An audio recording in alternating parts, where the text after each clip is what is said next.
बहुत लोग ये सोचते हैं कि महाशिवरात्रि और शिवरात्रि में क्या भेद हो सकता है।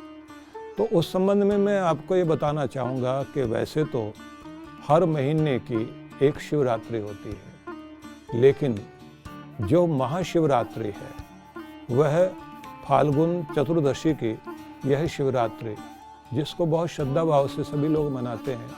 एक और शिवरात्रि होती है जिसको आप श्रावण शिवरात्रि बोलते हैं, जिसमें कांवड़ लेकर के श्रद्धालु भक्त गंगा जल लेकर आते हैं, भगवान शिव को अर्पण करते हैं। क्योंकि वो पूरा महीना ही भगवान शिव का महीना है, श्रावण मास है।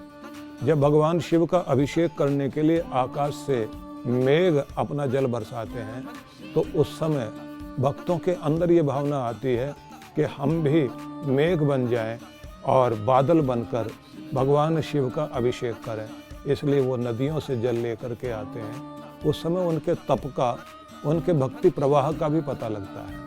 क्योंकि भगवान की कृपा को पाने के लिए और भगवान का स्वरूप प्रसन्न करने के लिए आवश्यक है कि संयम भी रहे, तप भी रहे और हमारी एकाग्रता भी रहे और हमारी भक्ति भावना का भी पता लगे। इसलिए वो सारे रूप उस समय दिखाई देते हैं कि एक तपस्वी का भेष लेकर श्रद्धा भाव के साथ तपस्या करते हुए अनेक अनेक लाखों लाखों भक्त कांवड़ लेकर के अपने कंधे पर रख करके, और कांवड़ में उसके आप देखते हैं कि दो भाग तराजू की तरह से होते हैं, जिसका मतलब ये होता है संतुलन बना करके जीवन में चलना।